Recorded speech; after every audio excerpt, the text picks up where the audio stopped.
look in the mirror, man, you're so dirty. Yeah, you look so dirty. You were never worthy. Lately, it's you. Welcome to the Jeremy Hill Show. If you're easily triggered, leave now, because this is not the show for you. Now, what I'm going to show you today in this reaction video is a black elder lady who's going to explain to everybody why she thinks that the black women are suffering for as relationships, why they may possibly die alone. This video is for educational purposes, and all this is my opinion and experiences. And we're going to go ahead and get into it. Hold on 1 second. I put this lady on the screen. Boom. There she go, y'all. There she go. Now, let's go ahead and get into it. Like I say, let's get it. You know what I realized? I realized that there are going to be a lot of women alone. And you know why? Because nobody wants to be corrected. Boom. Nobody wants to be corrected. Nobody wants to listen to a man, or even women who have sensibility. Without correction, which is a form of direction, your life is heading down the wrong path. You can be very educated when it comes to your job. You can be educated and be a well-known academic. But education is not the same as intelligence. Education just simply means that you have studied something, that you have received the knowledge of something, that you are well-versed in something. But there are plenty of women with doctorate degrees and degrees of any kind who are completely asinine when it comes to being in a relationship with a man. They never was taught how to be with a man. As I always say, it comes down to teaching. Our young black women are being failed by their mothers. Their mothers are failing them. Their grandmothers are failing them, because now grandmother is 32 years old. Back in my day, grandmother be like 60 something. But now you got young-minded grandmothers who produce young-minded mothers, who in turn is producing even younger-minded granddaughters. And if a woman cannot be told what to do, then she cannot learn how to be accountable for her actions. We have to put our foots down, in my humble opinion, on their necks, meaning we have to pressure them to hold themselves accountable, to have enough humility to listen, and to also bring back shame. Teaching, education, correction, whatever you want to call it, all of it consists of shame as well. You have to teach a person what shameful behavior is. And when you do not teach women how to be shameful or to identify what shame is, then you will find a nation like the one we have now, where women are running amok, doing whatever they want to do. And they will create environments that is conducive of terrible behaviors that are not feminine, and horrible, ratchet, ghetto decorum. That is what we are witnessing today. A bunch of women who are tall children inwardly, who refuse to listen to corrective teachings. It doesn't matter if a younger person teach you, as long as it's right. It doesn't matter if an older person teach you, as long as it's right. But as long as we have this issue of women not wanting to humble themselves, then we will continue to deal with this. Now, let me go ahead and continue with this thing right here. I'm trying to find it right there. Let's get it. Somebody. And it's really sad, because there are so many good men and good women out here who are waiting with open arms for someone to come in and just love on them. And to me, I'm gonna be honest with you, I just see a lot of fuckery out here. Yep. I really do. You have women who don't know how to be wives. They don't want you to tell them nothing. They got it. You ain't got to tell me nothing. Okay, fine. But when your husband is out there cheating and doing his thing, now you sitting there trying to figure out what you gonna do now. Being hard-headed, like the elders used to say in my time, in my generation, a hard head makes a soft behind. You got it. You got it. You got it. You got it. I can do it all by myself. Each day you wake up, you know that you can't do it by yourself. Your money tells you that you can't do it by yourself. Your checking account, your debit card tells you that you can't do it by yourself. Your EBT card tells you that you can't do it by yourself. Your past due bills tell you that you can't do it by yourself. Your need of somebody when there's an emergency but no one is around to assist you tells you that you can't do it for yourself or do it by yourself. You have to do it with someone. A woman was designed to be with a man. A woman was never designed to be by herself. And if you have a religious point of view, then you will agree with that. If you don't, you still will have to agree with science and biology. A woman is not designed to be by herself. She is designed to be with a mate. And I'm going to make this clear. It's going to piss people off. I don't care what you feel like. A woman is designed to be with the opposite gender. A woman is designed to be with a man. Let me say that one more time. A woman is designed to be with the opposite gender. A woman is designed to be with the man.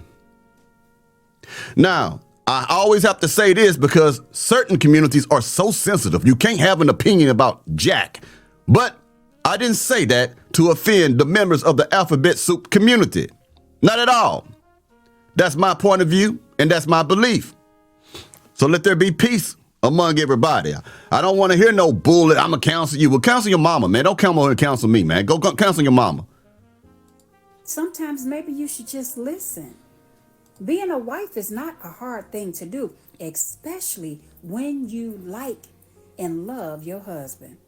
See, me and my husband, my late husband, we loved each other. We wanted to be together. And everybody that knew us knew that we were serious and genuine about our relationship. There was nothing fake about me and Mike's marriage. Nothing at all. I listened to him. He listened to me. I knew my place. He knew his place. We did not overstep each other's boundaries. And that's what that's what's going on in today's society. We have habitual line steppers. A habitual line stepper is someone who does not recognize gender roles. Women who put themselves in position of masculinity is a line stepper. She is a habitual line stepper because she will carry herself in a masculine energy. She's designed to have feminine energy. When she is moving in her masculine energy, she will be disrespectful. She will be hard-headed. She will be stubborn. She will be rebellious. She will continuously step across boundaries that has already been established by that man. And boundaries are in place to create structure. Structure is in place to create a atmosphere of productivity and peace within the household. So whenever a woman oversteps those boundaries, she is no longer feminine, she is masculine, and she is a habitual line stepper. You know, they just don't know their place. And you got men that's taking on the role of the feminine. Then you got the women who are taking on the roles of the masculine. So now you got the woman who wants to act like the man, who wants the man to be like the woman. It gives me a headache. It really gives me a headache. But I'm going to tell you this. I had to sit here and really think, damn, Malik, do you really want to get married again? Do you want to be in a relationship again? And to be honest with you, I really don't. Because there are some men out here that are so mucked up. I don't have the time or the patience to deal with it. I'm dead serious. My late husband was so he was the one. Do you understand? He was the one.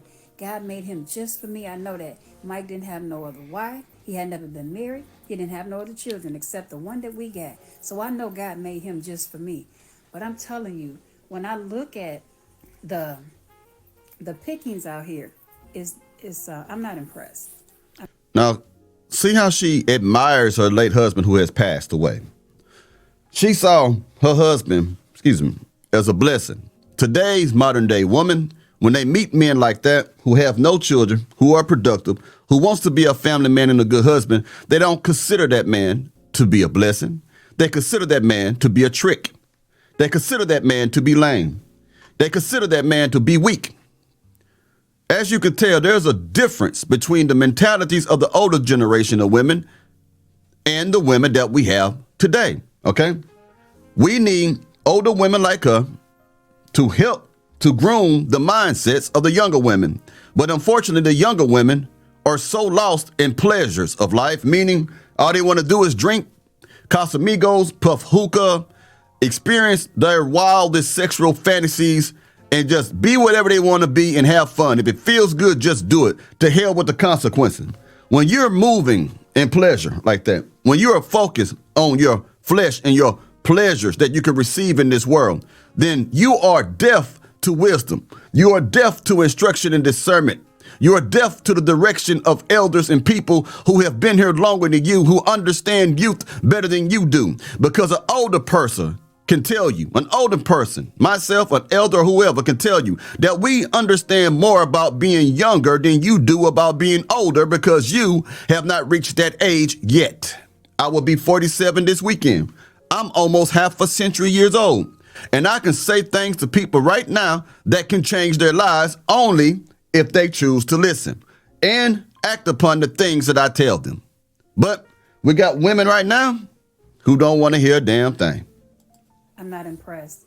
And I think it's really sad because there are people out here who really want genuine love. They just want to be loved. And I'm praying that love will eventually come your way, because when it comes down to me, I'm going to just be honest with you. I don't think that I have the patience to deal with sensitive, sassy men. And there are a lot of sensitive, sassy men out here. I can't deal with it. The sensitive, sassy men, majority of the time, they are raised in single parent homes that are governed by sassy, sensitive women. Let's always get back to the root cause. Don't always just identify the symptoms and the actions, okay, or the descriptions of the problem. It's always go back to the root cause.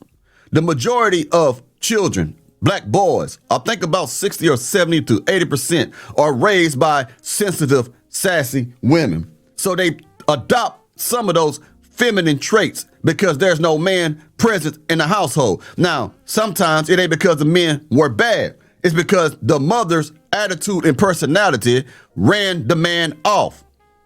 Okay, so it's always go back to the origin story. Everybody has one. Wolverine has one. The Avengers have one.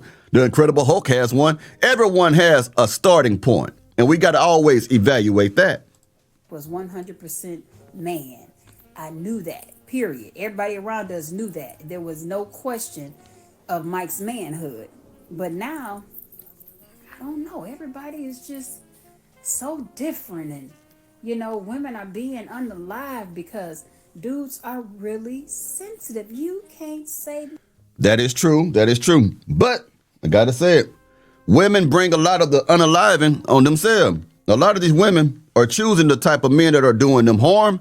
And also women can be extremely wicked, getting pregnant by other men, telling men that baby is their child. They find out 6 years later that it's not. And then, of course, certain motivational factors would make a man want to do things to people. We got to get to the origin of the action and stop saying that action defines that person. We need to understand what it was that drove that person to its breaking point. This is what women tend to step over. There are a lot of mean, aggressive, wicked, despiteful, vengeful, manipulative, evil women out there who are manipulating men, who are pushing their buttons, who are promoting and pushing these men into the wrong state of mind. And I'm not making excuses for these men who do these things. Okay? I'm not making excuse for them who do these things. But I am a realist, and I do understand that some men were always good. People always say, oh, I never expected it from him, until something happened. A catalyst came along. Something lit a fire underneath that person's butt, and next thing you know, he went from Dr. Jekyll to Mr. Hyde. Nothing without them flying off the deep end or feeling some kind of way. You hurt their feelings. Now they want to unalive you and the whole damn family. I'm just grateful. That's what I'm saying. I'm just grateful that God blessed me with a man like that, because he was incredible. He really was incredible. And I sit here and I look at all the bullshit that's going on around me. And I say, no, I'm out. Put your hand, how you put your finger up. Let me get on up out of here. And that's how it is for everybody. Yeah, boy. Okay. Well, you let me know what you think about this message today, baby. And I'll be hollering at y'all pretty soon. Y'all take it easy now. You hear?